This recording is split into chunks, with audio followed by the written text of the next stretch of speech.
Assalamualaikum warahmatullahi wabarakatuh. Selamat siang, saya Silvi Wulandari. Di sini saya akan mempresentasikan materi yang berjudul tentang konsep dasar berbicara. Langsung saja kita mulai. Konsep dasar berbicara sebagai sarjana komunikasi mencakup 9 hal sebagai berikut. Yang pertama, berbicara dan menyimak adalah dua kegiatan resiprokal. Maksudnya kedua kegiatan ini berbeda, tetapi berkaitan erat tak terpisahkan, bagaikan dua sisi mata uang. Yang satu sebagai kegiatan berbicara dan yang lainnya merupakan kegiatan menyimak. Dan yang kedua, berbicara adalah proses individu berkomunikasi. Maksudnya, berbicara digunakan sebagai sarana mengontrol lingkungan.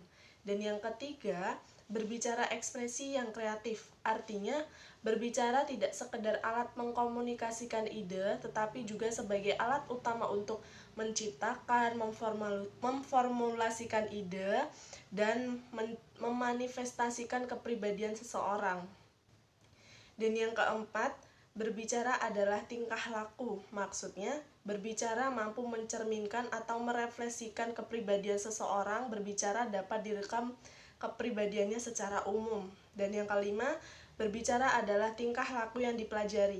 Maksudnya, keterampilan berbicara merupakan keterampilan mekanitif.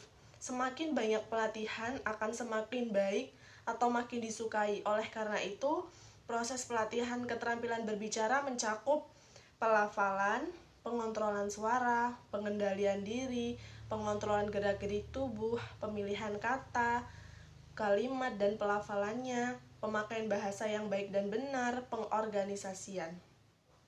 Dan yang keenam, berbicara disimulasi oleh pengalaman. Artinya, kemampuan seseorang berbicara dipenuhi oleh kualitas dan kuantitas pengalaman yang dimilikinya. Semakin kaya pengalaman seseorang, biasanya akan semakin baik pula keterampilan berbicaranya. Sebaliknya, orang yang miskin pengetahuan dan pengalaman akan mengalami kesukaran berbicara. Dan yang ketujuh, berbicara untuk memperluas cakrawala. Maksudnya, selain untuk mengekspresikan ide, perasaan, dan imajinasi, berbicara dapat pula digunakan untuk menambah pengetahuan dan menambah cakrawala pengalaman seseorang. Dan yang ke-8, kemampuan linguistik dan lingkungan berkaitan erat. Maksudnya, lingkungan yang kondusif memberi peluang dan kesempatan pada anak untuk dilatih berbicara akan sangat mendukung keterampilan berbicara.